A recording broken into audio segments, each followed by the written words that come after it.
আমাকে 5 বছর সময় দেন, পুরো দেশের শিক্ষা সিস্টেম চেঞ্জ করে দেবো ইনশাআল্লাহ। প্লে গ্রুপ থেকে প্লে গ্রুপ থেকে নিয়ে মাস্টার্স পর্যন্ত এমন শিক্ষানীতি প্রণয়ন করা সম্ভব যে আমাদের বাচ্চারা একদম প্লে থেকে মাস্টার্স পর্যন্ত বাংলা, ইংরেজি, অঙ্ক এবং জেনারেল সাবজেক্টগুলোর সাথে কোরআন হাদিসের একটা অপূর্ব সমন্বয়ে পড়াশোনা করবে ইনশাআল্লাহ। একা করে দিতে পারবো ইনশাআল্লাহ তাআলা। আমাকে এরকম 100 জন শিক্ষাবিদ দেন, 100 জন আলেম ওলামা দেন, একটা প্যানেল করে দেন, পুরো দেশের শিক্ষা চেঞ্জ করে দেওয়া যাবে ইনশাআল্লাহ। যাদেরকে রেখেছেন এদের মাথায় গোবর আছে, যাদেরকে রেখেছেন এদের মাথায় টাটকা গোবর আছে। বইপত্রগুলোর অবস্থা দেখেছেন? বইপত্রগুলো ঘাটাঘাটি করেছেন?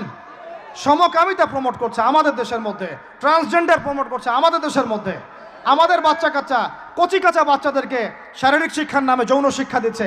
এগুলো আমাদের মুসলমানদের শিক্ষা? এটা চলতে থাকলে দেখবেন অচিরেই কোনো মানুষ বাচ্চাদেরকে স্কুলে পাঠাবে না।